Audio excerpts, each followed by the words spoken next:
All right. So here we go. Welcome to Shift, the podcast, where we talk about radical accountability, true vulnerability, and in this case, we're going to do some storytelling. My guest with me today is William Swaney, who I met like a decade or more ago during the revitalization of downtown Las Vegas. And I knew William as attempted revitalization. yeah, who knows where that. I did see that the Hunters Theater was just purchased, and it looks like for real this time. So we can definitely talk about that. Yeah. But William, when I met William, he was a photographer, or what I assumed was a photographer, and he was really diving into and really heavily involved into the visual arts, and as a creative and as an artist, and as a part of the downtown revitalization project in Las Vegas. We just sort of started working together and playing together and really hit it off, and our paths have gone in all sorts of different directions, but we always seem to stay connected. So I was really excited to have you on and have you join me. And yeah, it's an honor. I appreciate you taking the time, and I know you got some fun stuff going on. So if you want to start, we can start with tell us a little about who you are, what you're into, tell us your story. It seems like to me, for the last probably 5 or 6 years, there's been this running theme of being a storyteller in your universe, and so that might be a great place to kick it off. Sure, absolutely. So yeah, my background is kind of all over the place. We talk about, you and I we've done every job for every type of person ever. So when somebody says, "What do you do?" It's kind of like, I can kind of do whatever you need me to do, And so fortunately, I think we're getting to the age now where we do what we desire to do, which is a blessing in itself. I think the running, as far as a storyteller, really for me, started while in downtown Las Vegas. And previous to moving to Las Vegas, I was in ministry as a media director. So I was telling stories for churches and for a specific church for an extended period of time. And I left that to run photo and video in Las Vegas for a wedding chapel. And so then you were quickly telling the story of people's love story like this, and really showing it through photos and videos. And so I was running a team there. And that took me very quickly to, really falling in love with downtown Las Vegas and understanding people there. And then shortly after that, I started a journey with Cirque du Soleil. That was the next 5 years of my life. And so during that time, it was really this interesting juxtaposition of, at night, kind of dealing with all the folks on the strip that are coming to a show to really remove from their life, right? They're coming to a 2-hour show to be enamored with, people flying on trapeze. And I told them I always had my unitard on in case they needed me to go in. No one ever needed me to go in. But the thing was, is you saw it as the escapism, right? That people go to Las Vegas for. And you saw the people that would come in and treat it as something completely different, but that 2 hours that they were there, they were captivated by the story that was happening. And if you've been to a Cirque du Soleil show, most of the time, no one knows what's happening the entire time.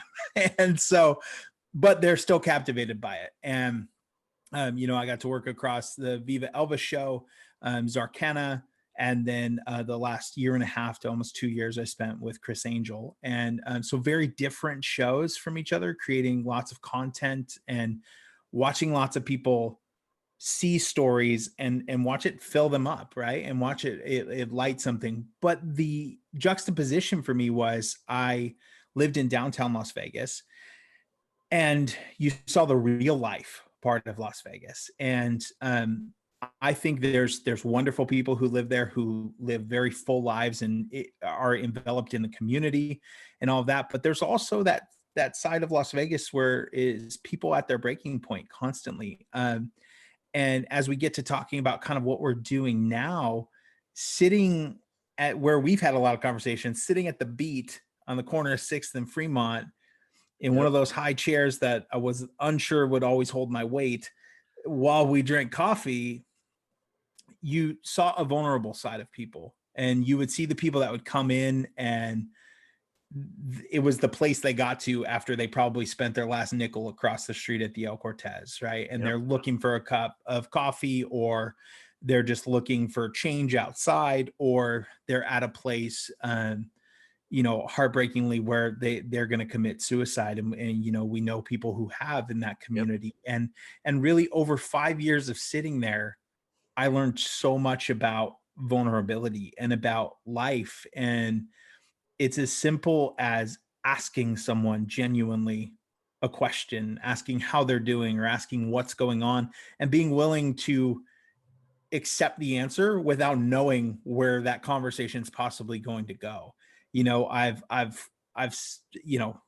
been angry at people sitting there. I've cried with people sitting there. I've prayed with people sitting there, like all in this coffee shop that to me was the greatest community place that Jennifer and Michael Cornthwaite could have created. Because for Yeah. me, it taught me so much about what my desire was to do. And so during that time, telling a lot of stories for small businesses that were trying to get written a check from Downtown Project or whatever they were looking for, but also following along of this journey of so many people who are just trying to find themselves and then find a place for themselves in it. Yeah.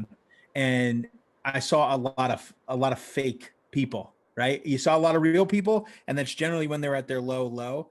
But the people who seem like they're at the high, most of the time you're like, there's something amiss. There's something off. And Yeah. if we all can just get to this level of saying, like, here's where I'm vulnerable, here's where I'm struggling, like, here's where my strengths are, then we can actually be a community and come together. And I was saddened that some of that didn't come to fruition in a way I think it could have in Las Vegas. And maybe it is now. But I was happy to be a part of a community where I felt like I could allow myself to be vulnerable, and I could listen to those conversations of others. I wasn't there to fix it. I wasn't there to do anything but be an ear to listen, or a camera rolling if that's what they Yeah. needed. And for me, I was able to be a fly on the wall in a lot of those things, and just go like, yeah, I get where this person's at. We had shot a video called "We Need You" in, I think, 2014 or something, that was about 15 different people who had suicidal ideation or attempted suicide and everything. And every one of those people I met in downtown Las Vegas. And understanding their trajectory, where they were at, and why they decided to stay, was for us that this is why we tell the stories. People who didn't want to stay decided to, and here's what the other side looks like. So that's a very long-winded answer Yeah. to say that's really where I understood that. For me, the if people understand that their story actually isn't all that unique, um, and that's a odd thing to say nowadays, because I think everybody goes like, I'm so unique. Here's the thing, and we are unique people, and we're unique beings. Yeah. But the thing is stress, heartbreak, um, failure, all of those things are the things that hold us down and put us in a depressive state, or put us in a place where we feel at a breaking point. And other people are going through that same exact thing all the time. So your thing that is pressing you down is not unique to you, and you are Yeah. not broken. It is not unique, and together is how you actually get on the other side of it. Yeah. I love that. And there's so much there, right? Because I mean, kind of working backwards, it's so funny because I was just talking to someone about this, about how, like, as human beings, we are all infinitely unique.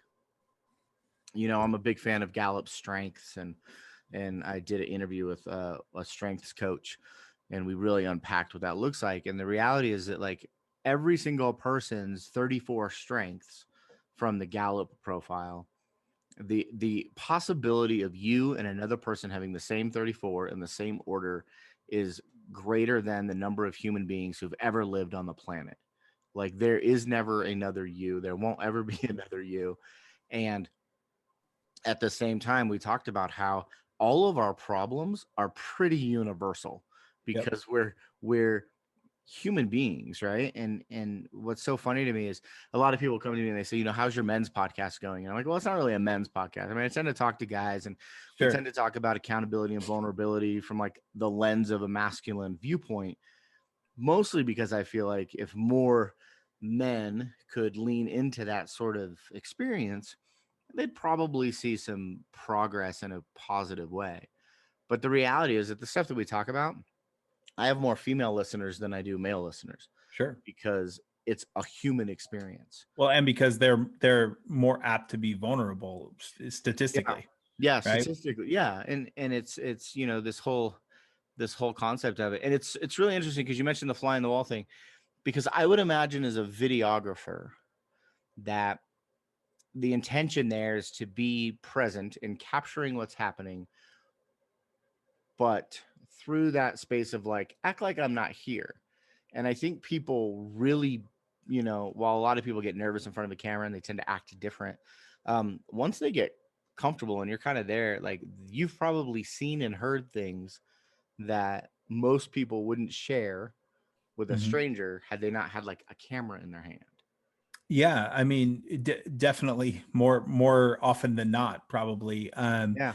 And you have it where people, unfortunately, a lot of times after the fact, they're saying, "Oh, okay, please don't use that or use whatever it is," which, always I would oblige. The Yeah. point isn't to shame someone or put something out because it's a good piece Right. of content, but knowing that they felt some sort of shame in sharing it, Yeah. is what That's is what kind interesting. of broke my heart, right? Like, is you felt that you said that, and now if I put it out there, oh God, like what is someone Yeah. going to think of me, or what is going to happen to my career, or what is, we talk about cancel culture, all that kind of stuff, right? Like, what is going to Yeah. happen to me? Where I told you before this podcast, I'll pretty much talk about anything, because the reality is my view is my view, and if someone wants to either disengage with me or engage with me because of it, that's okay. Yeah. That's okay. That's absolutely their purview.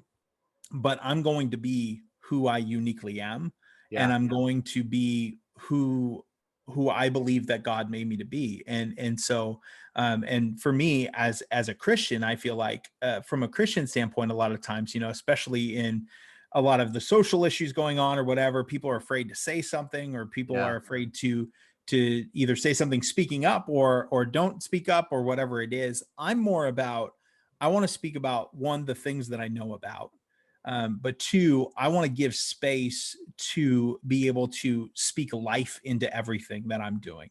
And if I'm only speaking it to say, like, I hate this thing, like, that's not productive, right? Right. That's not productive. It doesn't help anybody.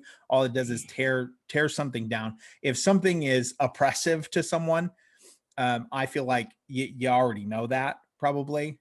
So I'm going to spend my time finding space to stand with people who are oppressed, and find ways to free them, right? And find ways to be a freedom fighter with them from those things. And so I think as a storyteller, it has been a thing where I think the conversations that happen off camera, either before we roll or after we roll, have been so much more important. A lot of when we were shooting for the downtown Las Vegas stuff for Beyond Neon, and the project never even fully finished because so many things happen in Yeah. downtown Las Vegas, and it was like, what do we do now? Because this story that was towards happiness, that really had an easy trajectory like this, just sort of went like this, and then it was like, this is dark, this is much darker Yeah.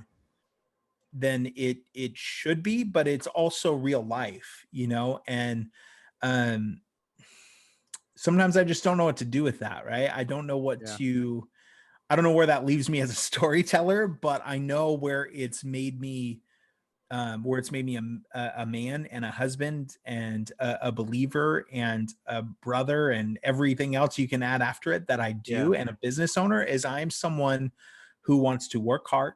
I'm someone who wants to treat people right. And I'm somebody who wants to breathe life into everything that I do. I'm not here to bring death to anything or anybody. I'm just trying to find a way Yeah. to bring love and light to people. Yeah, that's awesome, man. The Vegas thing is so weird to me because I was born and raised there, and you grew up in Arizona, right? I grew up in Arizona. Yeah. Yeah, so you knew hot before you got there. Mm-hmm. I was Mm-hmm. born and raised in Vegas, Yeah. and I left there in 2014, and I moved to Colorado primarily because my wife wanted trees and more than two seasons, like Right. hotter and hot, Right. right? So she wanted some things that I thought were cool, but I wasn't sure if I wanted to leave Vegas. Um, but it's such a weird thing because I was part of that downtown revitalization, and as a father and a family person, and someone who kind of worked in the casino industry, away from downtown but on the strip, I saw a lot more of the tourist stuff, right? Like what we worked in down there was really about pushing the local sort of Mm-hmm. thing forward. And there were tourists, but it was like that was on the other side of Las Vegas Boulevard, right? Like Right. that was on the Fremont Street thing. What we were doing was not what people would think of as Las Vegas. We're doing, art and music and film and really trying to bring some other aspects to it. And I always felt like, and I wonder what your thoughts are on this since you brought this up, right? But like there was this dark side that sort of created this tension that I think is what slowed down the revitalization. And I don't think it was the dark side that slowed it down. I think it was the inability or the unwillingness of the people that were controlling the narrative to honor that piece of it. Like, because downtown Las Vegas had always been sort of, don't go down there at night. That's where all the homeless Right. people are. It's where all the crime is, which wasn't really true, Sure. right? Right. I mean, it really wasn't. I mean, it had its fair share of that. And so, like, when the revitalization thing kind of happened, I feel like there was such a push to hide, for lack of a better word, any of the negative stuff that happened because they were really trying to drive a narrative. And so there's like a lack of, I think there was like a lack of honesty that sort of created some of the downfall because people weren't able to be vulnerable and real. Like we would see that at the beat, and that's Yeah. not there anymore, which is in my opinion sort of tragic. Yeah. We would see that in the relationships that we would develop if we took the time to develop relationships. But you go to like, Commonwealth or some of the other places, and it was like everybody was on stage, everybody was putting on a show, and you couldn't really get down and dirty with the truth unless it was like really one on one, Right. and it was a lot of work to get there. Yep. Um, Yeah. I think that's where it really was unfortunate. I think when anything is capitalistic, right, you're going to have things that don't work out that please everyone, right? And that's not to say I'm against it or not. I'm a capitalist. yeah, I think you can be a conscious capitalist, and so I'm not bashing on that. And if I was putting hundreds of millions of dollars into something, I'd be looking for what my ROI is, right? right, And the problem I think we had is what you said, is those people knew what was happening or had issue with what was happening, but they were so afraid to lose, whether it's the money, the status, whatever it was that went with it, that they would only say it to you off book, right? Nobody was going to say anything that could change the way that they were viewed, right? That they were viewed, yeah, whether it was by Tony or it was by anyone else. And I think, I think he was trying to cultivate the best neighborhood he possibly could, right? Whether I agree with yeah, everything or not, it doesn't matter. It wasn't my money, right? And so that's not the point. But I think the point was no one was everyone was like, if we just keep it happy, those bad things will go away. And I think we're all far enough in life to know that when you just push those things down, whether they're issues, feelings, people, whatever it is, it's going to rise to the surface at some point, and then yeah, it's going to explode. And unfortunately that happened in singular people's lives, in businesses lives, where they yeah, thought, well, this is sure sure success, right? And then it's like, no, it's not sure success. And then it's like, well, I gave up all of this to do this and this didn't work. Like, who's going to help me? And it's like, no, I mean, no one. That's business, right? Like, I mean, that's kind of how it goes. You try it, it doesn't work, whatever. And I mean, you were there early grinding it out with like Vegas streets and all that type of stuff, before anybody's doing anything. And then we watch people come in and go like, think that a food truck is their idea, like it's never existed anywhere before, Right. and those type of things. And so I think there was this culture created with the best of intentions, of happiness, happiness, happiness, but knowing, not understanding fully that true happiness comes a lot of times from the things that you overcome. Yeah. And that means you have to realize them when they're happening. You have to speak directly to the problem and take care of the issue and take accountability and then move on. What's really interesting about that? Because I couldn't agree more. There was so much that was about the business, cultivating the happiness part. And when people struggled, it was like, well, I don't know how to help you because that's not part of the story we're trying to tell. Right. And as you're talking about that, and it's funny, I didn't plan on going into this with like a history of like downtown Las Vegas, but there's so much in that like from a theme perspective makes sense in the context of what I like to talk about. Mm-hmm. The one person I can think of, and there's multiple, but the one that stands out to me the most as one of the greatest success stories of that downtown project would be Chef Natalie Young. Absolutely. Who also has zero issues being raw, honest, vulnerable. So like the most vulnerable person who says, her superpower. That's her superpower. BS, yeah. Right? Like, this is my stuff. Yeah. Take me or leave me. Yep. Was the antithesis of so many of the other players involved in that. Yeah. And yet she's the most successful, or outwardly appears to be the most successful now, with multiple restaurants and multiple projects. And so it's like, if you needed a case study of like how being real, authentic is going to grow your business and fulfill, because it's not just the capitalist side, which we're both entrepreneurs. We both do all sorts of things. So it's not that capitalism is bad, but like, if you were to say, how do I succeed? Here's a great case study of be authentic, be genuine, tell your story, right? Like, and she crushes it. And she has detractors, and there's people that think that what she does isn't great or whatever. And she's one of the few people I know that is like, cool, you're welcome to that opinion, and you're welcome not to come to my venue. Right. She's like, keep moving on. Just keep moving on. Keep on moving. Yeah. I still love you, but I'm gonna love you from across the street. I think the deal with that is, I mean, and I love Natalie. I think the difference you'll see is she grinds it out though, right? She works as hard as she talks about it. It's not like, hey, I got funding. Okay, now everything's great. She was there 7 days a week, grinding it out. You know what I mean? Popping orders, open to close every day. And so then I think you see people who see it 5, 6, 7, 8 years down the road, and they're like, oh, that must be nice. And it's like, she's still grinding it out, right? To keep growing it. Like, she's not there as often, but that's because of those hours and those days she got on. And that's every time that a problem came up, her figuring out how to fix it.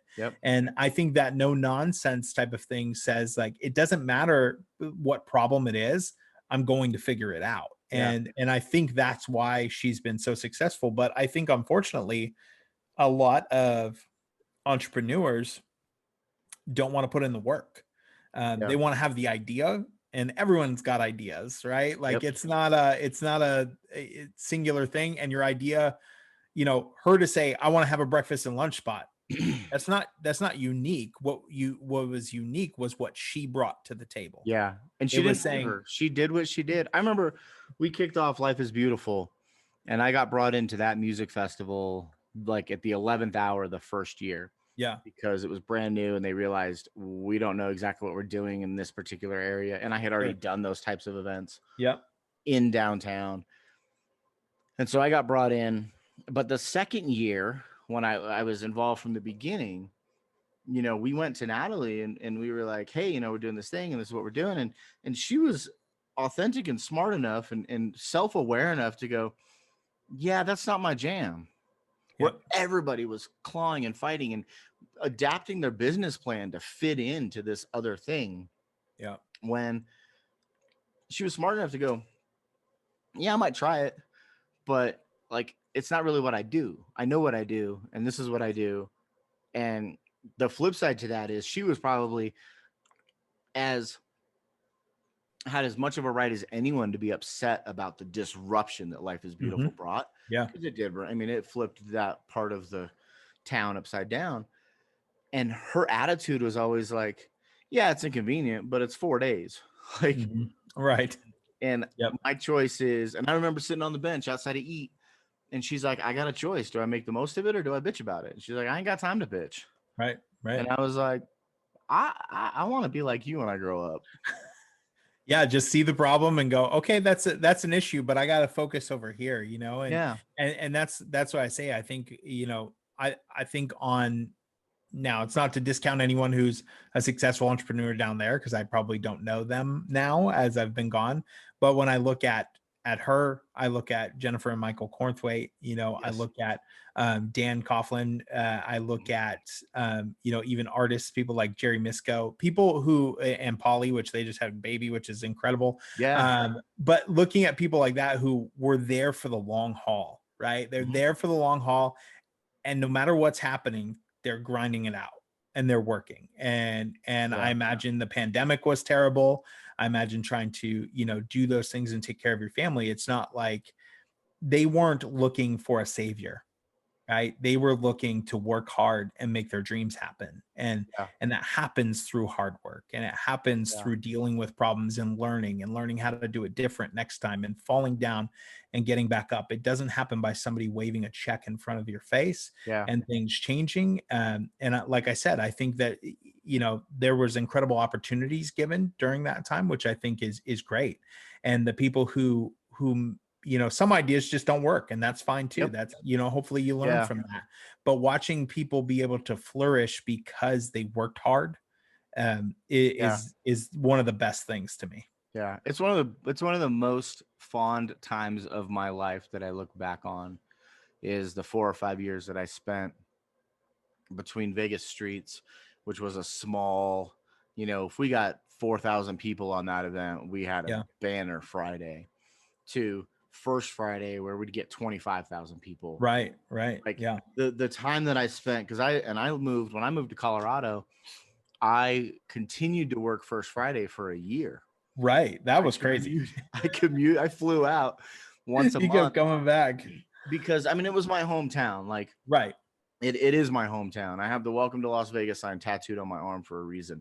And when I left, I would consistently fly back to Las Vegas. And as I talked to my family, I'd be like, well, I'm flying home. I'm going home. And then I'd come back to Colorado, and it was not home. It took probably 18 months or so before I felt like leaving Las Vegas to come to Colorado was going home, versus leaving Colorado and going to Las Vegas was going home. Sure. And, I really appreciated my time there, and it helped me to really understand about working with people on a different level, especially creatives, because it seems like everybody down there was a creative. And if they weren't a creative, they were an investor just trying to make money. Right. Push pull between those two mindsets was real and oftentimes like palpable, Yeah. And it's interesting because you would see so many people, I think, who were inauthentic and were just trying to capitalize on whatever was happening. And then other people, like, you mentioned Jerry Misko, like, that dude has been doing the same style of art for as long as I can remember. He knows who he is. He knows what he's about. And I've got pieces of his hanging in my house, and I've got other pieces of his that I've sort of outgrown. But yeah, it's interesting because you talk about like the accountability factor in what it's like to create something from the ground up and really face whatever is going to come your way. And, and then what happens when it all goes away? Because there's, I'm not down there now, but I feel like there isn't nearly the amount of energy or investment or development or attention given to that area. And then you take the pandemic into account, like Vegas was crushed by this situation. And I remember after 9/11, I worked at the House of Blues inside Mandalay Bay when that event occurred. And I remember having conversations with my wife and some of my family members then about, like, we have to diversify our economy. If we don't do that, something else is going to come along. Right. And here we are, almost 20 years later, and it's in the same, there's a Tesla plant in Reno, right, and there's a football stadium we can't put people in. Right. Yeah, exactly. Yeah. So it's funny because that brings up a whole other dynamic of, like, part of the reason why we left Las Vegas, outside of wanting weather and some other things, was like we had made some choices to build a network marketing company that affords us a residual income that I can live anywhere. Right. So that I'm not dependent on tourism or the will of the people to let me shut down 16 blocks of a city and throw a party. Yeah, I mean, and that was the thing, for me. I mean, it didn't take me 18 months to feel like I was home when I got here. So I live in Battleground, Washington now. So I live about 30 minutes from downtown Portland. And, I moved away because I wanted a life with my now wife of 5 years, and in another week or another week and a half, it'll be 5 years we've been married. And that's awesome. And this is where she was already living, was outside of this area. And we had to look and go, okay, one of us has to move somewhere, right? We've got to do this if we're going to get married and have a life together. And thinking about just family and where we were going to raise, like what was going to happen, and if I was still working on the Strip, that doesn't make a whole lot of sense. Like, and she didn't really know anybody there or anything like that. And so it's like, okay, what do we want to do here? Like, what is what we want out of life, and what is what makes the most sense right this second, right? Yeah. And at that point, that's when I was working with a group of people to try to purchase. I said, hang on 1 second. Sure. Let's back up because you froze right after you said. Oh, did I freeze? Purchase. Yeah. Yeah. Okay. Cool. So, at that point, I was working with a group who was attempting to purchase the Huntridge. So I was doing business development for a company, and then we started to talk about things we could do. And so we had developed a plan that we could do for that building. We talked about the purchase price, got together a bunch of people, and I said, I told my wife, Jen, I said, if we sign this deal and we do it, I'm here at least for the next 5 years. Right. And so we're here for at least the next 5 years. And we were both like, okay, that's kind of where we're at. It's not the happiest thing, and I said, but if this deal doesn't go through, I move there and we'll figure out the rest of it when we get there. And we were sitting in a room in that was user library, or had used to have been user library. And we were sitting there upstairs in emergency arts in this room and going through the documents to kind of sign a partnership agreement to put an offer in. And we had, the cash that we could put down for it. And people started arguing a bit. Arguing might be a strong word, but discussing, if you will, like equity points and who should own what portion of it. Because you had incredible people bringing things to the table, like Michael Cornthwaite and Joey Vanis, and then some of my other partners who were bringing capital to the table, but maybe not all of the experience that's necessary for it, right? And so there was a whole plan, and to create like an Alamo Draft House type of thing in it, and create this other like circus school that was happening during the day to generate revenue and all this. And I just sat there. I remember sitting there just listening to everybody talk. And I thought we're going to be, so we looked at the plans of what it cost to buy it, right? And then what it cost to get us to where we wanted to be. And it's $12 million. Yep. And I said, we're going to be 5 years out and we're all going to hate each other and we're going to be on the hook for $12 million. I'm out. And I mean, one, the immense relief I think I felt in that moment of just saying like, I'm not going to do this. Like, this isn't the life that I want.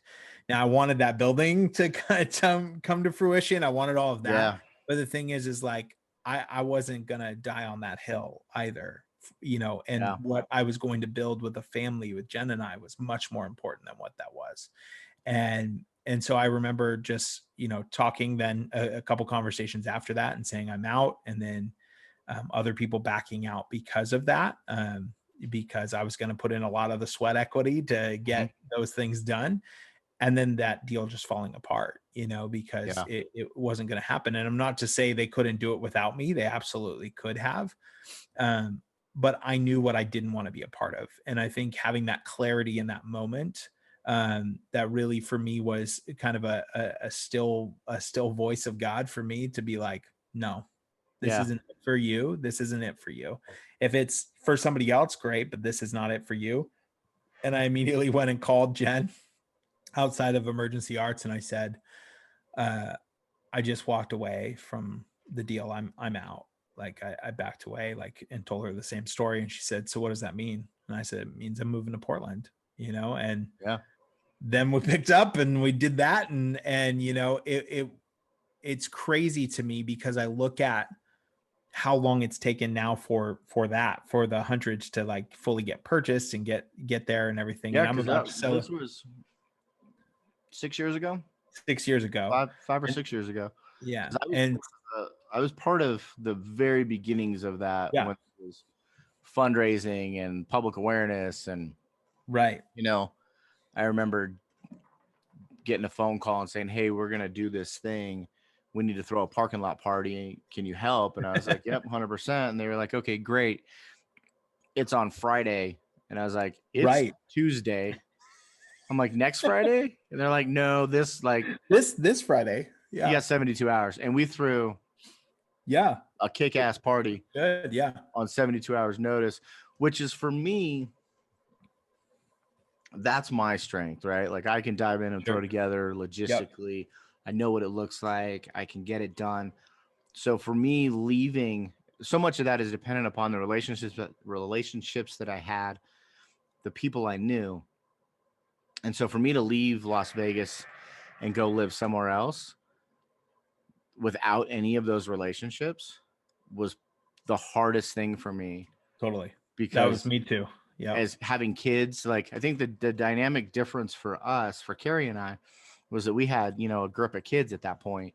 And it was like, there's a big difference between taking a risk when it's you and your wife or just you. And there's a whole other dynamic when it's like, I got mouths to feed. Right. And what does that look like? And so it was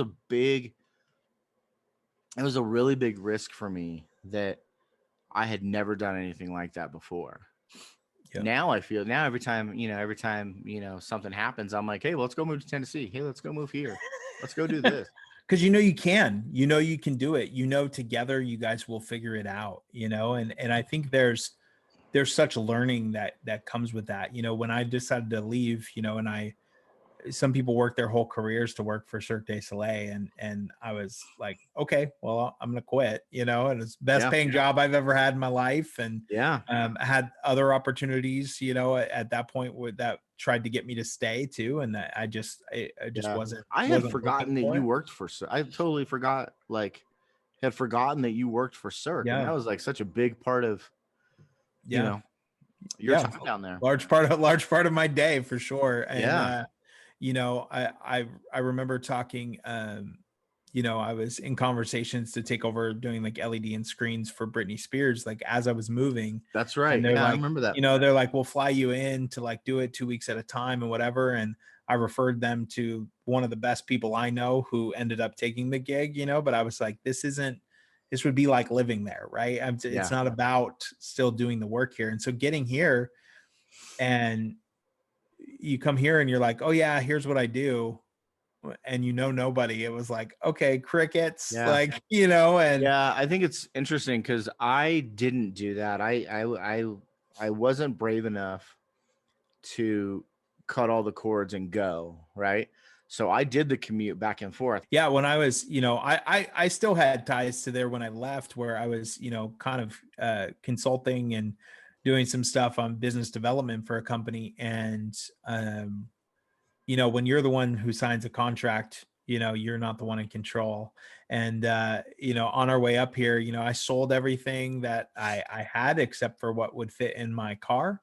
And Jen flew down and we drove up, and we stopped by the happiest place on earth first, and on the way up, and we were literally walking down Main Street in Disneyland. And I was feeling like, okay, like, it's not tons of money, but like, it's what I get monthly, like on this will be plenty, like while we figure it out and all of that. And she's of course still working a great job.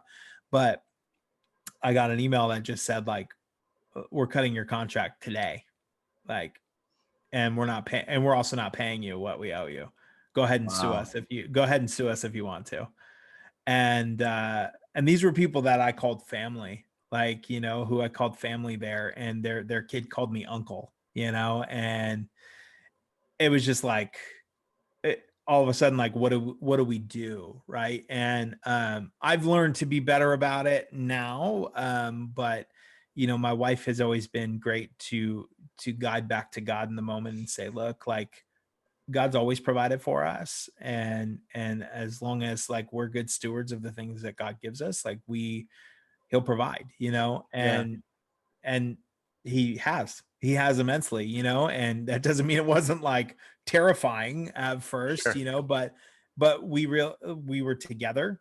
We had a place to, live. I had, an apartment at first here. Like, we had money in the bank. And we're like, we're okay. Now we've got to Yeah. figure out some things differently than we thought, Yeah. but that's okay. I mean, I was like, look, I need to go work somewhere too. I'm not somebody who can, like, sit Sit at around home and and wait. I went and got, I'm never above any job, or whatever it is, as long as there's money flowing in. I went and got a job at Nautilus, who makes, like, the workout equipment, yeah, yeah. temporarily, like, for their, like, Christmas, like, time, like, once I got here in October, and I worked there. And then in January, I went to a company called Shopkeep, and they were like, we don't have any management positions open or whatever. It's just an entry level customer care, like, whatever. And I think a lot of people can go, well, I have all this experience and whatever. And I did say I have a ton of experience, but I see a company that's growing, and I'm just going to dig in then. And, and I took a job that made $16 an hour, which is still great money for whatever Yeah. it is. And I grinded it out, and I left there after 4 years as a senior director of global care, because I was willing to steward well with the things that were presented Yeah. before me. I wasn't saying I'm above this or I'm better than this. I was saying I will do the work, and I will put in the work, Yeah. and that's what's going to allow me to differentiate myself in and be uniquely me in Yeah. a There's a marketplace. lot of humility in that, and being able to say, like, I want to be with this person. For that to be the best that it can be, I'm going to go move to a place that I don't know. Totally. Yeah. And No, I mean, nothing else regardless, mattered but that. yeah, You know? irregardless of resume, Yeah.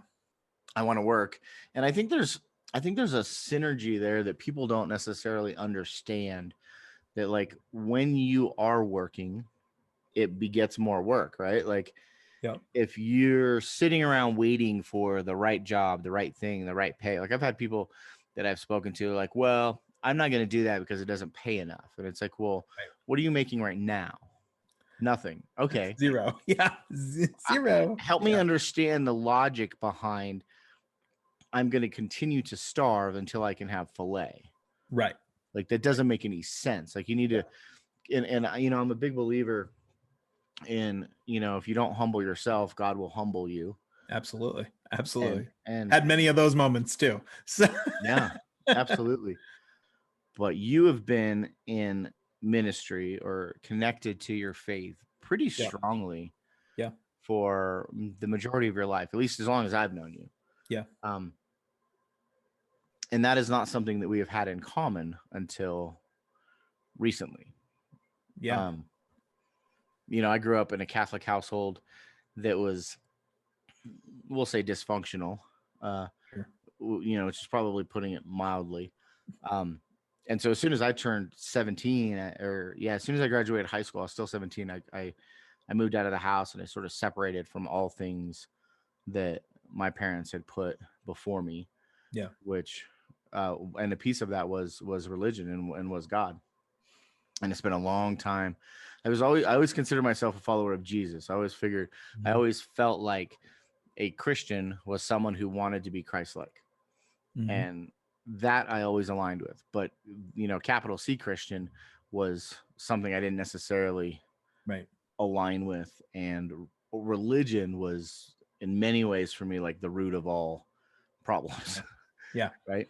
Sure. And it's interesting because in the last 18, 19 months we've been consistently going to church. We've I've reignited my relationship with Christ, and it has been a real blessing in our family's life.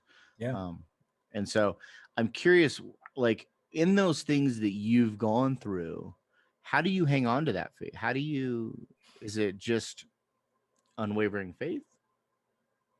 Um, no, it's not unwavering, I would say. I mean, I've never lost my faith, but I'm someone who has been divorced twice, right? And both of those people I met in church, right? And met in ministry.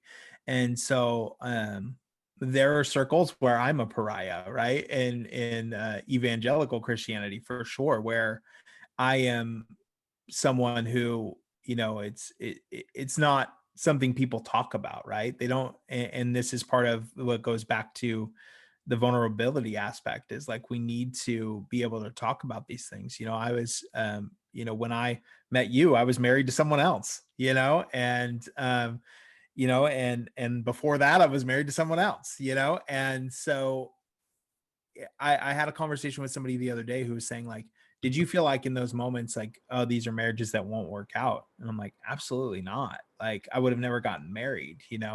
Um, Now, It's funny, when I we, got married, I my dad was married 3 times also, and when I got married, I thought it might work out, but I wouldn't have been surprised if it didn't. if it didn't, yeah, I'm so grateful that totally. it did. I did everything I Yeah, could to sabotage that sure, early sure. on, but yeah, that's funny because my experience was slightly slightly different. Yeah. And I think for me, it was really this thing of when I got married the first time when I was 21, and we were only married about a year, and then there was some infidelity and all sorts of stuff, and whatever.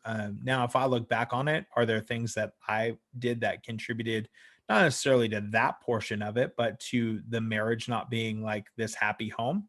Absolutely, right? Like Sure. I have to take accountability for that. I will never speak crass about my ex-wives or anything like that. Like I hope nothing but blessings in their life, because I'm living a blessed life with Jen, and I'm living the best life that I don't think I would be able to be the husband I need to be for her if I wouldn't have gone through the things that I went through. And there when going through, like, living in downtown Las Vegas, like we've said, where you don't really tell people things, Hmm. it was a month. Vanessa had been gone a month before I told anyone in downtown Las Vegas. She literally had been gone. And I'm like walking from the Ogden to the beat every single day Just living and your just life, saying, like like, nothing things happened. are, yeah, things are good. Things are good. Yeah. Amber behind the bar at the beat would ask, oh, how's she doing? Oh yeah, good, good. She's working a lot. Like, just lying right to people's faces. You know what I mean? Yeah. And not, and just afraid of, like, the condemnation or like weird looks that people give you or anything. I came home from work. It was my second day at Chris Angel. and there was a note on the counter and everything cleared out and she was gone. And I had no idea what to do, and it was just like, I mean, I felt more alone in that moment than I think I've Yeah. ever felt before. And I just didn't get it. And I think what changed there for me, when you talk about holding on to faith or unwavering faith, is the first thing I did was, well, the first thing I did was pray, did a lot of crying too. But the second thing I did was I got into counseling, because I said, look, no matter what, whether she wants to reconcile, we reconcile, whatever it is, I have to take responsibility for who I am. Yep. And I need to be the best version of me that I possibly can be. And that was not something that would have been me in that moment. I really think that was a Christ in me moment where it was like, Interesting. hey, check yourself. Yeah. Right. Because I think me wanted to be like, I provide this great home and I provide a good, I Yeah. think that's where I would have went. But instead it was like, humble yourself in the sight of the Lord. Like, Yeah. lift him up, thank him for the things that he's given you. You have not done this, and be the person who you're saying you are as a follower of Jesus, right? And as a husband who is supposed to love your wife as Christ loved the church. Yeah. And so I found somebody who was a psychologist, but who was of faith, right? I wanted both things. Yeah. I didn't just want a church counselor. I wanted a psychologist, but somebody who understood where I was coming from. And she was incredible. The first thing she said to me is, we talked through some things, background, and she said, I'm not going to ever try to debate you theologically on something, because you probably would talk me under the table. But what I'm Yeah. going to do is try to speak to the root of who you are and who you are in God. And it was tough. And my wife at the time decided she didn't want to come or didn't want to move forward or anything like that. And the first time I saw her, after that, was to sign divorce papers. We didn't even Wow. see each other in between. And but those counseling experiences were where, honestly, where the waterworks turned on, and I haven't been able to shut it off ever since, but it really was a place in me to say, like, you can't do this on your own. You Yeah. can't do this on your own. Like, if so, then why are you following God? Like, why are you following God if you can do this on your own? And if you do think you have a good handle on things, how much better of a handle would you have on them if you release them to God? And those were those moments that, for me, then, a year later, I reconnected with Jen. We had met and gone to camp together growing up, and winter fests and all that. Yeah. So You guys knew each other as kids. from the time we were 13, 14 years old, and kind of had kept up with each other. And I was coming here to shoot something that was going to be a part in the documentary, and it got canceled last minute, and I decided to still come. And I said, hey, can we meet up for coffee? She said, hey, are you still married? I said, no. Are you still dating that guy? She said, no. I said, all right, cool. Like, let's meet up then. And 2 months later, or two months and 29 days later, whatever it is, we were engaged. And then the next year we were married. And I don't, without Jesus, it wouldn't be. Yeah. I couldn't be the husband that I am, and I still struggle every day, and struggle as far as just being the best man I can be. But I think the thing that has made our marriage so rock solid is that communication piece, where we are vulnerable with each other. We call things out in the moment when something happens in the moment, and we don't go to bed without working through whatever it is. That's a more me thing, like, where I can't do it. I'm Yeah. like, I gotta talk about it. I gotta work through it. If I make her cry, then usually I start crying, because then I'm upset that I made her cry. And it's this whole cyclical thing. But vulnerability has been where we have found that's not only where God meets us, but that's where we meet each other.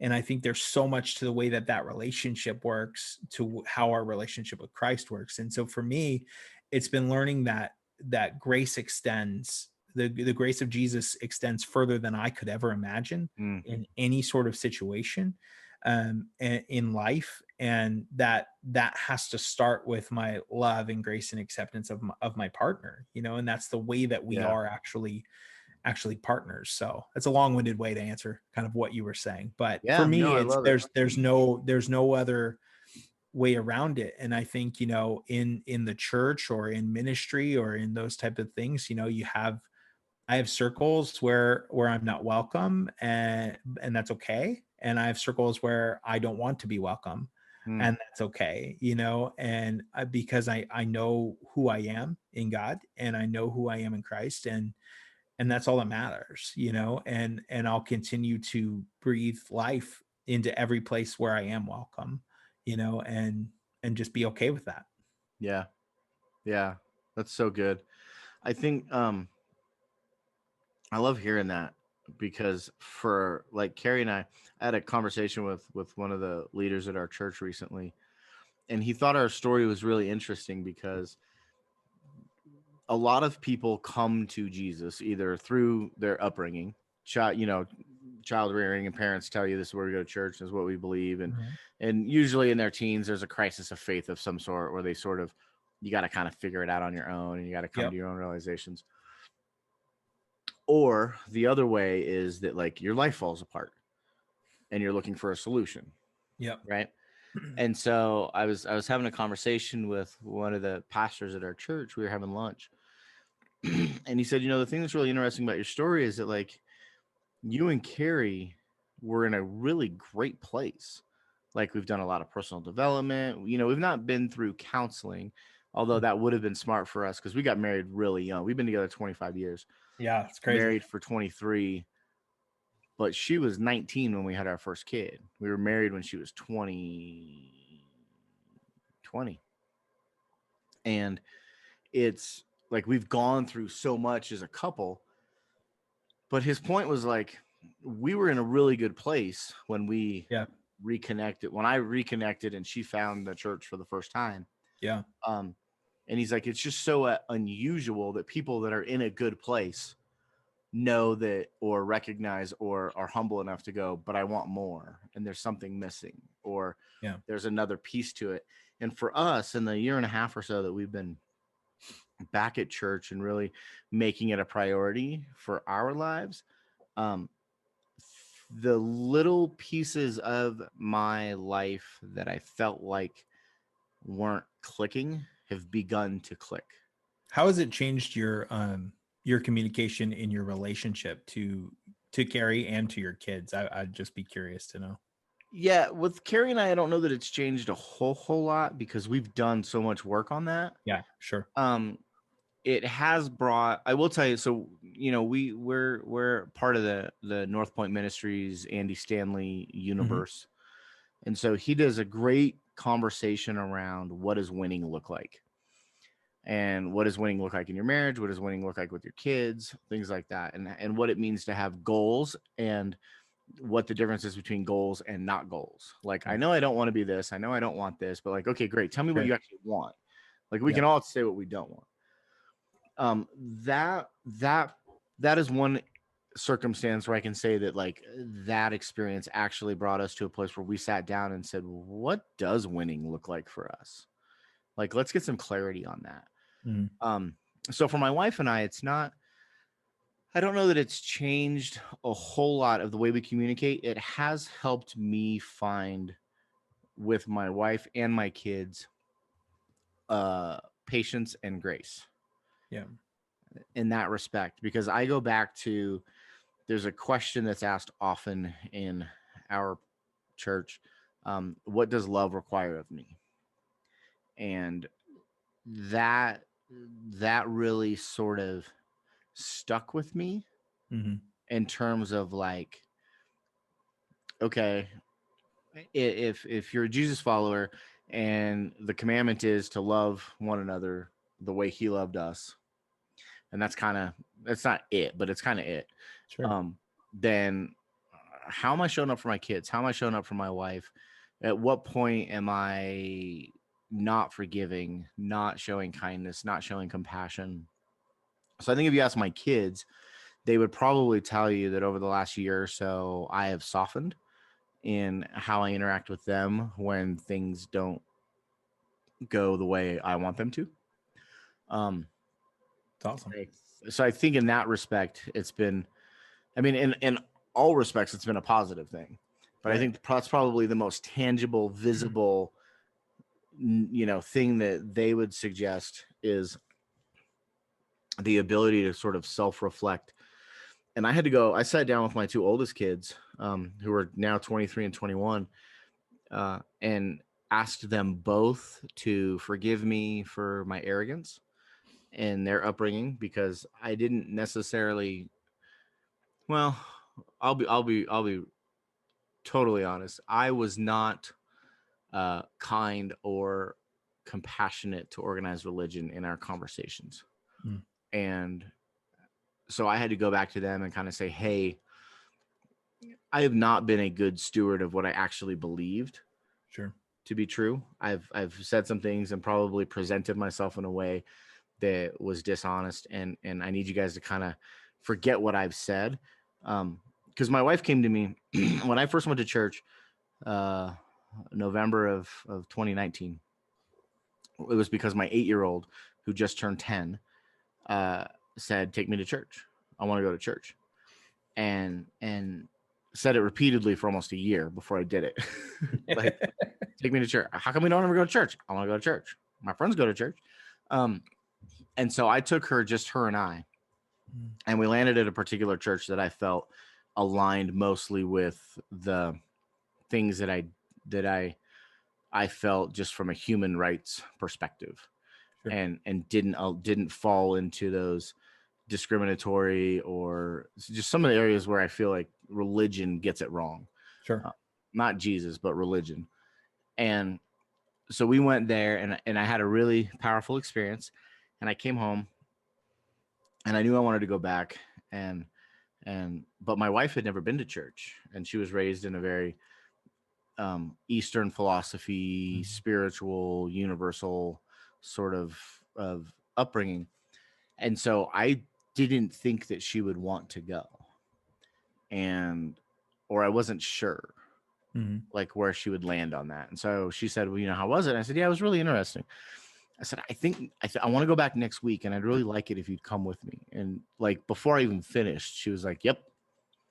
And I was And like, "Oh, that's a strong question to ask, knowing her upbringing, right? Like you're asking something that if you believe is now a part of your life and your yeah, being, it's so tricky, that, right?" I mean, that's awesome. That's awesome that you were like, I'm just gonna say it, I'm just gonna ask you to Yeah. do it and go from there, And what was so funny is she responded yes very confidently and very quickly. Yeah.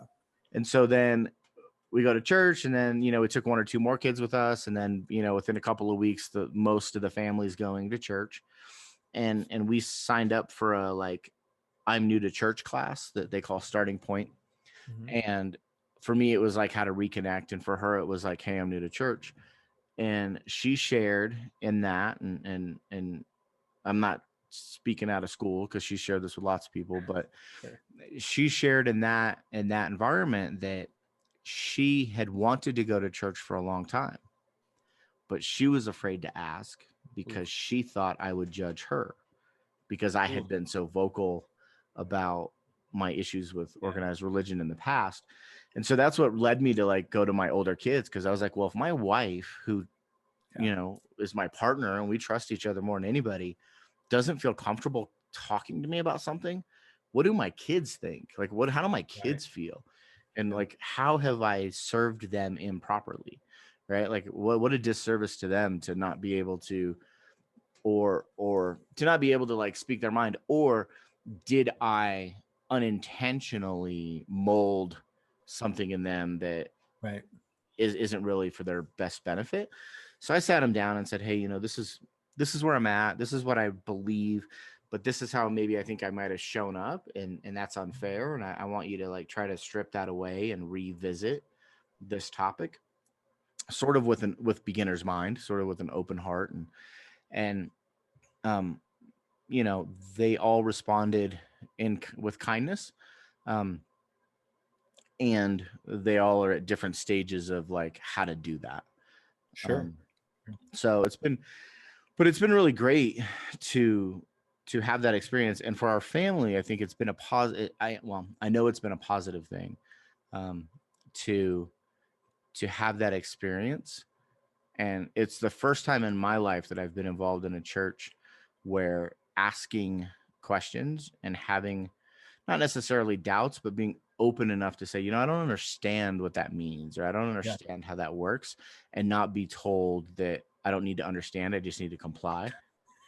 Yeah, Was absolutely. really refreshing. Like for me to be able to go, and I have lunch with our pastors, and I'm involved in the church, and I work on the facilities team, and it appears that I might be taking on a role as their event coordinator, because that's what I do, right? That's what I've done for so long.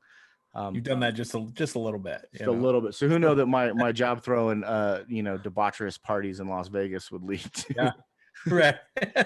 Lead to bringing people to Jesus, huh? That's a turnaround story if you've ever heard one, right? It's pretty interesting, because they asked me about ministering with youth, and I was like, that I got enough of my own kids. Like the last thing I want to do is come hang out with others. Your household's the size of most small youth groups, so it is. And for me, it was like, look, I would prefer to work with like 18 to 30-year-olds. Like, I'm not the most fun at a party. I'm like the academic, cerebral type. I want to talk about all the things. Right. This is why I do this, right? So, but what struck me recently was that if I can help put together events that create a really safe, comfortable place where people's hearts are a little more open, and they can maybe come to Jesus that way, or through that, even indirectly, like that's a ministry I could get behind and feel really good about. And so, yeah, I'm curious to see where that goes. And the concept of accountability and vulnerability, and the reason why I've launched this podcast, was really brought about with me being connected with the church, because in that I've always been about accountability. I'm the first person to try to, figure out, who screwed up, how do we fix it? Let's move forward. Not to lay punishment, but just to get clarity. Right. Absolutely. And grow from that experience. But what I've learned over the last year or so is that the real piece of that is the lack of grace that people experience. And I think this is what leads to cancel culture. I think this is why we're in the position that we're in, is there's so many people, as we talk about like downtown Las Vegas and the experiences we've had, where people can't share what they really feel because they know they're going to get judged. They know that judgment comes with consequences, and that the absence of grace in our society is literally killing us.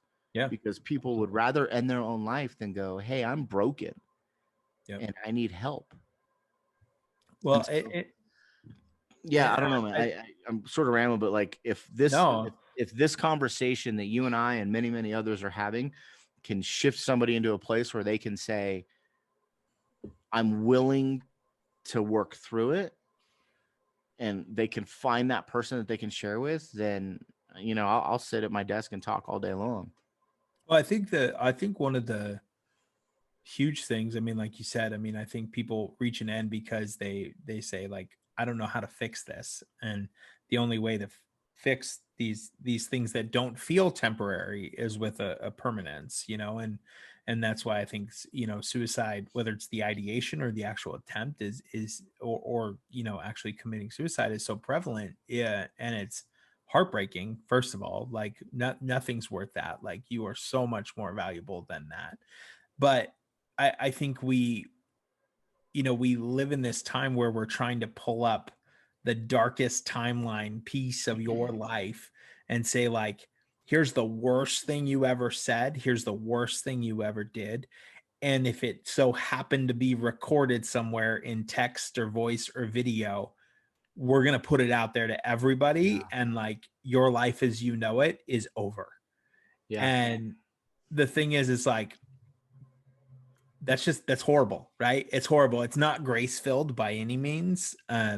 Now, do I think there are situations that should be brought to light? Yes, that's part of accountability, but accountability doesn't mean canceling out, and it doesn't mean condemnation.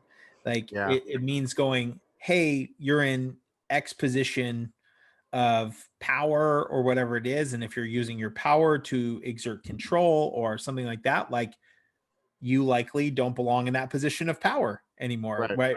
right? Whether that's Right. a CEO, a police officer, a teacher, a Yeah. pastor, whatever it is, it goes, there are things that disqualify you, Yeah. at least in the present moment, from what you're doing.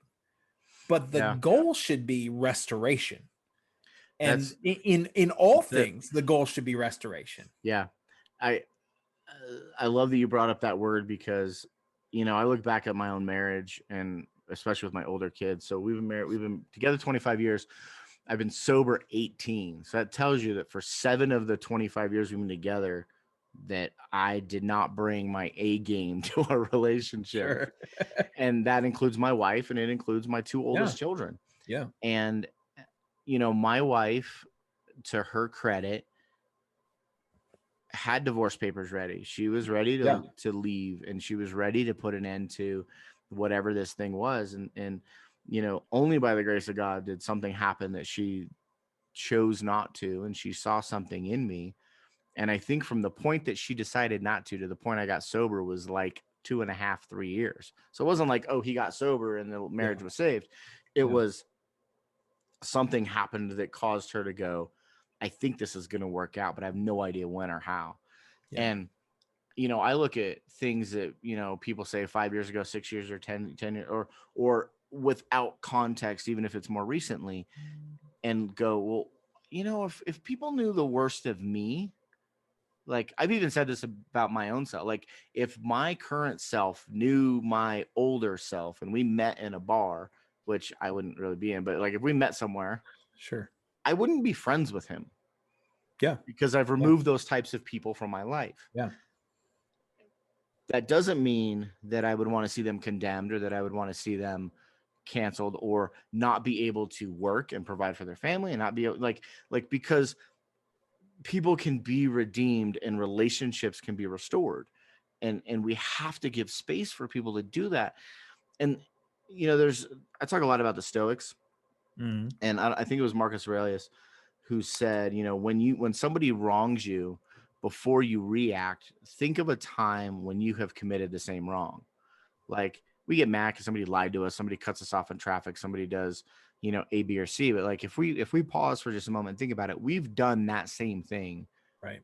almost in every I've not murdered anybody, but Sure. Outside of capital things, like we're human beings and we're all at times selfish and dishonest and lack kindness and compassion, And someone likely showed us grace in that moment. Yeah. I mean, every time, Yeah. and so, and even if they didn't, Jesus did. Right. It's like there's this other piece where it's like, sure, I got really convicted when I got back to church and was reminded of like, and I'm not like, because I don't have unwavering faith. I have all sorts of questions and doubts and fears and things that I don't fully understand. And from an academic standpoint, I've done a ton of research to understand like the scientific and the historical and the archaeological evidence that supports, the idea of a birth and a resurrection, a birth, a death, and a resurrection. Yep. And so, if you were to ask me about like, all the bits and pieces of the Bible, I'd be like, I'm not your guy. I know that Jesus lived, he died, and he was resurrected. That's enough for me to go, most of what he said, if not all of it, is something I should really put a lot of energy into. And he said to love everyone the way he loved us. And I'm like, bro, that's a tall order. Like, right. Yeah. Just starting there will take you your life to learn how to do that. Right. And and that's where, I think when you're talking about the big C Christian or big C church, right, where we get lost on it sometimes, where unfortunately, and I don't think it's every church by any means, it's not the church that I'm a part of, it's not the church you're a part of. We all know great Christian people, right? And absolutely, we all also know cancel Christians who Yep. are like, hey, you don't meet with whatever this is, like, Yeah. get behind me, Satan. Yep. And you're like, okay, that's not Yeah. the way that Christ Yeah. compels us If you to don't do check enough of the life. boxes, they're not gonna be. Yeah, exactly. Because the reality is you and I didn't check those boxes, Yeah. you know, and we probably still don't on a lot of a lot of days, you know. Yeah. But like you said, the main thing is we know that Christ sees us through those things, and it doesn't really matter what, you know, whoever this person is that's saying this is. The thing for us is to be out there loving people like Christ loved them, Yep. and to show him through what we're doing. And we've started a company, the one I'm wearing the hat for, which is a logistics company. There's nothing glamorous about it. We deliver packages, right? we Yep. we have people who jump in vans every day, deliver 150 to 200 packages, and go home. And so it was like, okay, we start this business, but what do we do it? And so for us, it comes from Colossians 3:23, which is to everything we do it from the soul as for God and not for man. And we're like, Mhm. you can take the most unsexy business and the most what you would think of as an unchristian business, because it doesn't relate to that, and you can bring Yeah. Christ to the table, right? And you can bring it in a way that is, no matter what people believe, they can believe whatever they want to believe, right? And we're not sure they're Yeah. trying to say, like, here's our Jesus business, right? We're Yep. saying, here is our heart behind why we do what we do. Yeah. And that is why it translates into our core value of working hard and treating people right. I think Yeah. those are the two things that Christ did every day. Christ was a bivocational preacher. The guy was a carpenter too, right? He wasn't just like, hey, I Yeah. speak as I go around and that's it. He's in there in the thick of it working, and the rest of the time he's loving on Mhm. people. And I'm like, so that's my mandate. That's my Yeah. mandate, is to work hard and then steward that stuff well, so I can spend the rest of my time loving on people like Christ Yeah. did, you know? Yeah, no, and I love it. I have a friend of mine who I was talking to, and he was surprised to hear that we had gone back to church, and he was asking some questions about it. And I shared basically what I just shared with you. And his response was something to the effect of, I would have never thought you were a Christian. And I was like, really? And he's like, yeah, because you don't act like them in that like cancel Christian way. Right. And I was like, yeah, I get that. I definitely understand that. And I was guilty of that perception for a long time, which is judgment, and that's not appropriate. But I shared with him, I said, I feel like the commandment that I've been given is to just love on people, Yeah. and so when you ask me how I deal with problems, or how I struggle, how I overcome struggles, or how I deal with things, it's impossible for me to not have those conversations and not bring that up. And it's funny, I didn't start a podcast to like preach, and at the same time it's hard for it to not come up when we're having conversations around vulnerability and accountability, Absolutely. because I've sort of come to the conclusion that like Jesus is the best accountability partner. Like, Absolutely. because Totally. you can't lie to him, Yeah. you can't say, well, I didn't mean that, or I didn't do this, or Yeah. because it's like, no, where your heart, and he knows your heart. Yeah. And if you know and understand that like your job is to love people, then that kind of is the only question I need to ask myself every day, is like, what does love require of me? Yeah. And then go forward and do that, right? And I think it goes to, when you take it further from a biblical perspective, it's where, I think then once people are part of a community like that, where, right, someone may ask me what my interpretation of X is in the Bible, right? And I will give what I feel like is my interpretation of that, of whether this specific thing is right or wrong. Like, right, everyone wants to keep a roll of the sins and what you think Yeah. about this one or that one or whatever, and all of Check that, right? boxes. Yeah, and check the boxes. And then, so do you fall in this category with people? Are Yep. you woke? Are you not woke? Are you like whatever it is, Or right? are you woke enough? Yeah, Like, right. Are you you're woke not enough? woke enough. And my thing is like, those conversations are absolutely ones I'm willing to have, and I'm willing to agree and disagree and all of those things.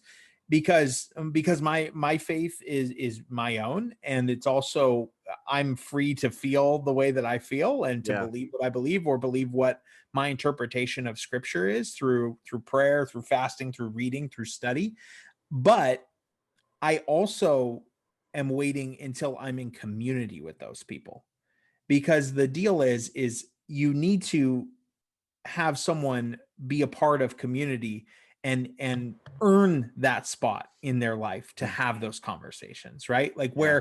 where we get it wrong a lot of the time is we're calling out something on the street corner, right? Or and yelling like Yeah. at someone, that you're a harlot, or you're fat because you eat too much, you glutton, right? Like those kind of things. I had a guy holding one of those banners tell me that the last time, and the guy had to be the same weight or more than me, and I was like, I don't understand what's happening right now. But those conversations, right, as far as whether it's sin or whether it's just following God, whatever it is, those are things where you didn't see Christ standing out there professing necessarily against the sin, unless it was conversation in community. Yeah. Right now you had where he was standing out there professing what life was and what accepting Christ was, right? And that's where grace extended. But then once those people always want to belong before they believe, right? And so Yeah. if you don't create a place of belonging, no one's going to believe what you believe, because they're like, that seems like, here Yep. it just seems like garbage. It just seems like Yeah. garbage. Like whatever that is, I don't want to be a part of that, right? Yeah. And so I look at myself and go like, am I also, whether it's business, whether it's platforms, all of those things. And I like the word, I don't usually like a lot of churchy words, but I like the word stewardship, because I go, what am I doing with the things Yeah. that I'm given? What am I doing with the money, with platforms, with anything like that? What am I doing with Yep. it? And if it's to give people the place to feel loved and to feel acceptance, where then we can dive deeper once we're in community, then I think I'm doing what God wants me to do. It's Yeah. like if I'm creating exclusionary situations, I don't believe that I'm doing what God wants me to do. Yeah. Yeah. I really like that delineation there, because community is a really big piece of it. And I think, the inclusion versus exclusion is also necessary, because, like, in my limited understanding, I'll say, you know, Jesus was most comfortable with people that were the least like him, you Sure. know, Yeah. and how many of us aren't willing or comfortable or able to get into community with people who don't look like us, who don't act like us, who don't talk like us. And I think that's really, really, really important. And it's an extremely vulnerable thing to do, to go, I don't understand you. Help me, tell me more. Which is Yeah. part of like circling way back to like the beat, right? Like Yeah. this is an intersection in Las Vegas, 6th and Fremont, where you Yeah. know you have all these people from every sort of background, all sorts of ethnicities, all sorts of faith, backgrounds, Yeah. coming together to try to do something in community together. And I think it's just so, so important that we work to get back to that. And I like the idea that you shared. And I think, this is something people can take away from this, if they choose to listen this far in, Yeah. um, that we all have our own opinions and thoughts and feelings, but it isn't necessarily my place to diminish yours unless we're in that relationship where the trust exists. And in some ways you've given me permission. Maybe it's not explicit, Sure. right? But like you and I know each other well enough that if you saw something or you saw me doing something that was way out of line, you would have no problem reaching out to me and saying, hey, Yep. and I don't need to give you express permission to do that, because we know each other and there's a relationship there. And so much of what's happening now is like there's no relationship. I go on Instagram and comment on somebody's picture, or I see something on Twitter or Facebook, and it's like you have zero understanding of the person that you're engaging with Yeah. Yeah. on really dynamic, difficult conversations. Right. And you're making an assumption of a Yeah. holistic view based on a couple of characters or one image or one hashtag. And like you said, like being able to call someone out, right, and say like, hey, like, I just want to let you know, like, here's how I saw this and I felt this way, right? To somebody you're in community with, that's the friction that's created with iron sharpening iron, right? Like, Yeah. that's what friends and family do for one another. But it's because I know that your sword that creates that friction going together isn't going to stab me because I trust you, Right. right? If I don't trust you, your sword is only there to stab me. Right. Yeah. And that's what we see is like, hey, I'm going to take any opportunity to take a pound of your flesh to make myself feel like I rose Yeah. above, and that you're not on the level that I'm at because here's Yeah. how I feel about this, and we've seen that a lot with anything, Black Lives Matter, all of that kind of stuff. And Yeah. my whole point with anything, and I posted something yesterday that, you whenever you post something that you feel compelled to post, usually those are the ones that don't get the likes or don't get whatever it is. Yeah. But for me, it was important to just post from Romans that, like, we're happy for people when they're happy and we mourn with them when they mourn. Yeah. When they mourn, like, I'm sad when anyone loses their life. I Yeah. don't care what they did. I don't care what anybody did. I am pro-life from womb to tomb. I am that is me. Yeah. And not everybody agrees with the womb part, right? Not everybody agrees with Yeah. the tomb part. They're either some people are pro-choice. That's your purview. Some people are pro-death penalty. That's your purview. Yeah. But for me, I'm holistic in saying, like, I am always pro-life. I am Yeah. always for life, no matter what it is. And I don't care what happened. Do I weep that a son, a girlfriend, and a mother all woke up today and don't have their son? Absolutely. And I think that God's heart breaks for any moment like that. And I think that we have to get to a vulnerable place to say it's okay to take a moment Yeah. and put that sorrow where it belongs as a group, right? And say this is horrible, and then move on to your Yeah. situational things of what you think should need to happen. But the reason why things turn to anger so many times on any side of the coin is because we don't take that moment to be vulnerable with it. We take that moment to feel superior or to feel like, well, Yeah. but's the worst word because you're Yep. negating everything that just occurred and you're saying my view is what is going to Yes. stand and this is what's right. And it's like, remove that from it and take a moment to go, let me ache with you, even if I Yeah. disagree, right? Because in that Yeah. moment, it's not about me agreeing or disagreeing. It's saying, oh my God, loss of life is heartbreaking. And if It it is. breaks the heart of God, it should break the heart of me. Yeah. And if it doesn't do that, then I've got more work to do, more than Yeah. whatever the situation is that's occurring. Yeah. It's really fascinating to me. I have some conversations with people I'm having around what it means to carry one another's burdens, Sure.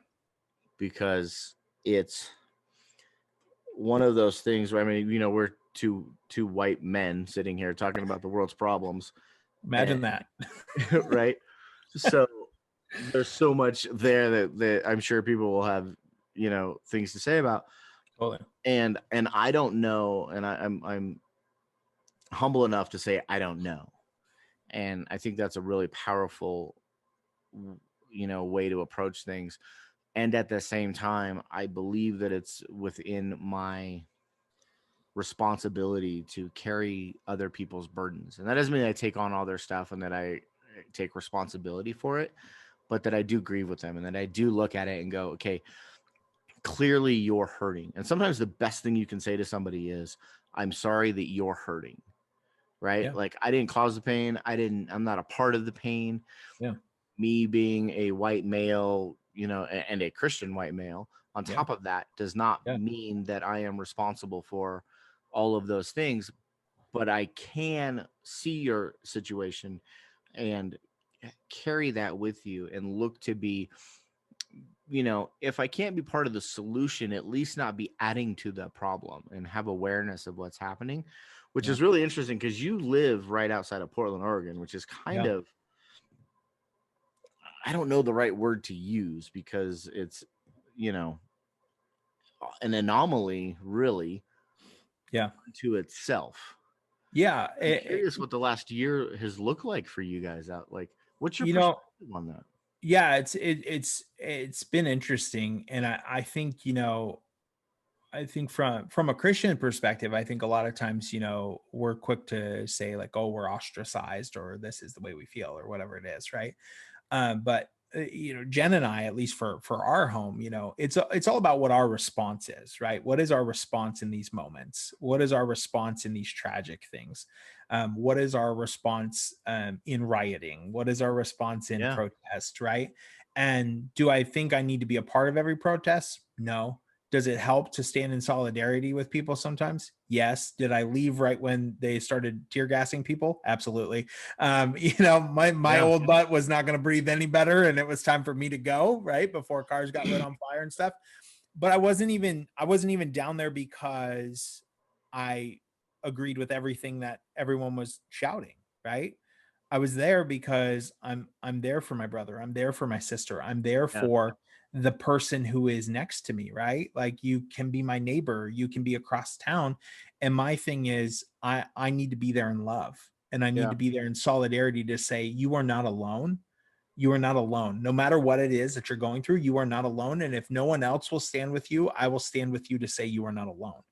We don't even have to talk about what we agree or disagree Yeah. on. You're not alone. I Yeah. stand with you and I link arms with you to say you are not alone. And I think that's been the way that for me and for us has been the way to respond, is responding in love no matter what. Like, Yeah. people can have whatever view they want, right, about a cisgendered white Christian male talking about it. Great. Are there spaces where I don't belong talking about it? Absolutely. Right. But the thing is my point is to use any space I can to stand with anybody I can, right? And to say I Yeah. stand in love with you no matter what. No matter, even if I disagree. If I disagree, I'm still going to sit across from a table from you. I will Yeah. help you with whatever I can. You want to do picket signs and I'm like, "Oh, I don't really care about that thing," or whatever it is you're doing. I'll help you put them together, or I'll Right. help you do whatever it is. And I haven't done that, but I'm saying I will be there wherever someone needs me to be, to where they don't feel alone. and Yeah. and for me, that can be the police side of it too, right? Like, I don't want them to feel alone. My thing is not about choosing a side. I love Carlos Whitaker. Yeah. His podcast is incredible. His book Kill the Spider changed my life. And the biggest thing, and I have a shirt from him that says it, is don't stand on issues, walk with people. Yeah. And if you just walk with people, man, and shut your mouth. Walk with people and shut your mouth. And man, you will learn so much that you didn't know. And so much that is just the perspective of someone else, right? Like, everyone lives a different reality than you do. No Yeah. matter what, no matter what color, no matter what gender, no matter what orientation, they live a different reality than you do. Or we're made up from our experiences, Yeah. and it's been interesting to watch. It's sad when you go down to downtown Portland and you see a bunch of businesses boarded up, and that is sad. And seeing things that have been taken down or torn down, like, destruction makes me sad. Yeah. I don't want to see that. But I also care about those people more than I care about those things that have happened. Now, I'm not saying there shouldn't be accountability for things and all of that. Right. I think all of that, but I care about the people more than I care Yeah. about the I think the protest, big right? thing that comes out of it is human beings are really complex creatures, Ain't that the truth? and we're emotional creatures. Yeah. And we've landed in this place culturally where it seems like we're trying to make everything so binary. Yeah. Because, Yeah. it's like, well, rioting is bad. Yes. Okay. And why are we riot? Why is there protesting? Yeah. Who's not being heard? And when things go sideways and it goes from protest to riot, from verbal to physical, you know, it's like we can't wrap our heads around the dynamics of, hurt people hurt people. Sure. So if Absolutely. things are being destroyed, that's usually coming from a place of like, I don't know how else to express. I've said everything I can say, and you're not hearing me, you're not listening to me, and Yeah. and there's no solutions. It's an absence of hope to some extent, right?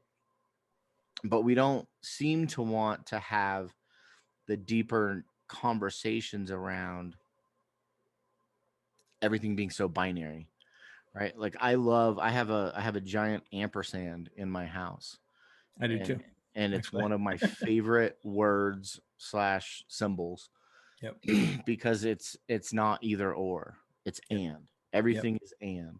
Yep. Like, we should be able to protest and we shouldn't burn buildings down. Yep. You should be able to talk to me and I should be able to listen. Like, Yep. it's not an either or so binary that we can't figure out, because that, to me, that binary piece is exclusionary. Like, Right. to use your own words, right? Like, Yep. it there's got to be gray. We've got to have the nuances and the context in order to find solutions and What conversations. And that's where togetherness actually occurs, right? Yeah. Togetherness isn't about you just all believing the same thing. That's cult like, you know what I Yeah. It's mean? an echo Like chamber. it's I say all the yeah, time, I don't want to live in an echo chamber. yeah, I don't want that. Like I want to be challenged. Now when I'm initially challenged, is everything innate in me want to fight against that Of challenge? course. Absolutely, but that's the point where vulnerability goes, you know what? Maybe I don't understand everything. And Yeah. maybe I don't, like you said earlier, maybe I don't know everything that I Yeah. think I know, or from the level or from the perspective that I think Yeah. I do. And if I just get to it on a soul level with people, then I'm going to be at a greater state than when this Yeah. conversation started. Yeah. Yeah. It's really powerful, which I'm going to kind of take a right turn Sure. and talk about the conversation roast. Yeah. Since we're talking about the importance of conversations, and you mentioned 323 logistics. Yes. Uh, And this little ball of yes, yours. I have Yeah. been here drinking some, because I love, I really, really love the way that you guys have presented, this new project of yours around conversations and sharing stories. And Yeah. I think it's a great way to encourage people to have more conversation and to get to know each other better and to deepen and strengthen community. And so tell me a little bit about what you guys are doing with 323 coffee. Yeah. I love coffee. I love every single. I love the dirtiest drip Folgers or U-Band from a can, all the way to like the best craft coffee you can buy. Right. I am no. I'll drink anything. I'll drink any type of coffee. And so for me, I love coffee and I love what it can do. It's a part of everybody's lives, but I care about people more than I care about coffee. And so coffee for me is really the vehicle to people conversing. And that's why we call it the conversation roast. It's an Italian roast, actually. It's a dark roast of coffee. And we were intentional about choosing a coffee first that is like an everyday drinker, right? Where Yeah. a coffee aficionado will drink it, but also a person who drinks U-Ban and Folgers, and I'm talking to my mom if she listens to this, that right, who will drink those type of coffees will still find joy in their cup, right? And so there's something that happens when people drink coffee. One, it's the dopamine response and all of those things, right? Sure. Of the caffeine and stuff. But there's also something about those conversations, we talked about at the beat or at any coffee shop when you sit down and you just say like, hey, what's going on? Or like, hey, how, right? And for some Yep. reason, I feel some innate confidence in a coffee shop that I don't feel anywhere else. Because I feel like Yeah. people are kind of open to it. And unfortunately now people put in their AirPods or whatever, and then they just like start working, right? Yeah. Or they It's the have de facto office these yeah. days. Or they have loud freaking conversations on Zoom with like no earphones in, right? So you got those two different things working against each other. But to me, it's especially because a lot of shops have been closed, all of those things. It was like, hey, now seems like a time to do something where it's saying, not only like our adage is pour a cup, share a story, change a life, right? And for us, it's have a cup of coffee, and coffee is best enjoyed with other people, right? And so when you can have a cup of coffee together, there's something about it that is relaxing. Even though it's caffeine, right? There's something about it that's relaxing, especially with a warm cup of coffee. And people just decompress for a moment. And I feel like that just opens up a place for vulnerability where you can just ask a simple question like, so what's been going on? And then people are just like, bleh, right? And then like just it does seem like starts. people will open up and be a little bit more vulnerable with Yeah. a hot, comforting beverage in their hand. There's And I know something. people drink iced coffee, but I don't know why. I'm a hot coffee guy. I don't. I'll drink. Like I said, I drink it all, but I think really there's something about just there's something therapeutic about. I mean, we know warmth is therapeutic, anyways, right? Because it makes us feel held. There's a womb type of. If you want to get into the mental state, Yeah, like I mean, there's there's a whole type thing of around feeling, it, for right? sure. Around warmth. But then I think that warmth feeling really allows people to start to speak to one another at a soul level, right? And I see you and I hear you, and I'm not doing anything else but here to enjoy your company. And when I'm here to do nothing else but like I'm not looking at my phone and then I'm going and doing this and doing these type of things. I'm here having this cup of coffee and I'm looking at you. Yeah. And I'm talking to you and I'm listening to you. And those aren't moments we really capitalize on anymore. We're doing everything else and then sucking down our coffee, not talking to anybody and going about our day. And so for us, it's really about how do we engage people to say like, I'm going to stop.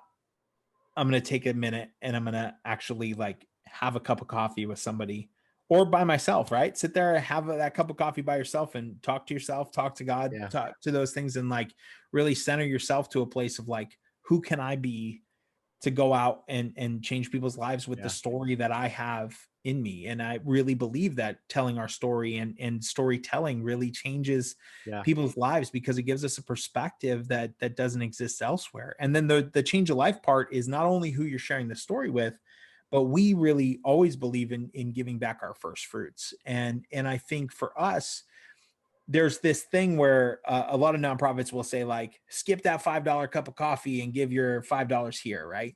And people aren't doing that. Nobody's going to do that. Nobody's skipping Starbucks and then giving that $5 to whatever. They're either going to find a reason why not to give and still get the Starbucks, or they'll get the Starbucks and still give. One or the other. So for us, we're saying, look, we'll give 20% of our profits to the nonprofit of your choice.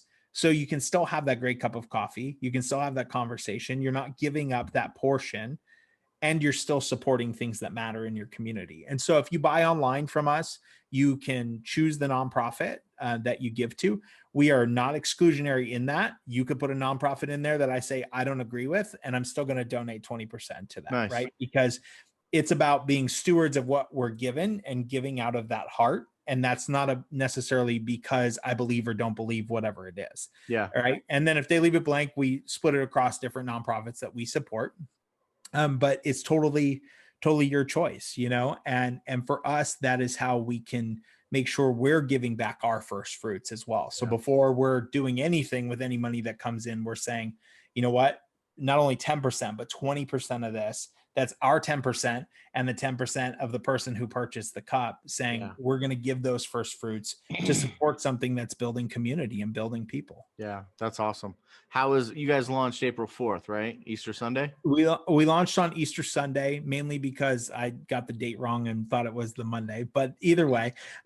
So we had done, we launched on Easter Sunday. I mean, we're seeing sales come in, which is great, which is good. Just as we're kind of scaling, we're in one store here and, trying to get into others and just kind of working the plan, sending out things to people, getting it out there, and and really just trying to find partners that believe in what the mission is, and eventually, we'll probably be at some farmers markets and stuff this summer, doing lattes, iced coffee, all that kind of stuff. And then eventually, the goal is to have a shop and to have a shop that really exhibits what we're saying this brand is, and what we're Yeah, saying that we do behind this, is really having a place for community, and having, community programs that run out of there, and having things where it's a place you can always be heard.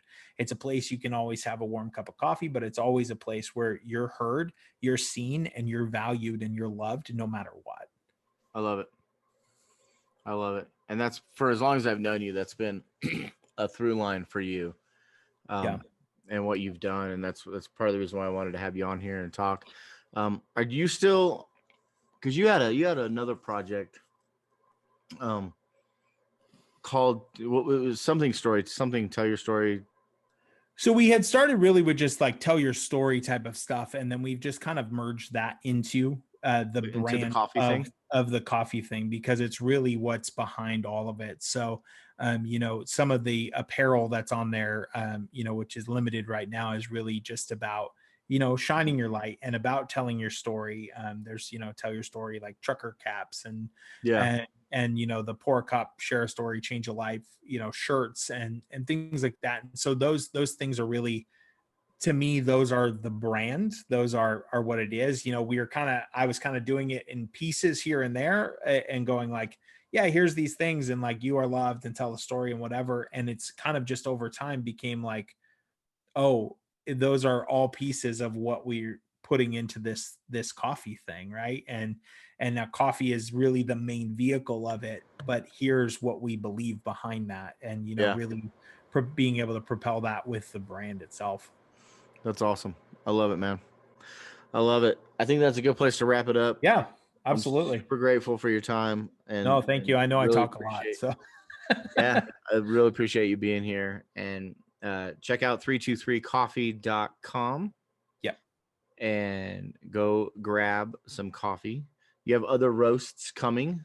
We do have Yes. other roasts coming. Yeah. So we wanted to focus on one roast first to really kind of Awesome. understand the palate of everybody, and then we'll Yep. go from there.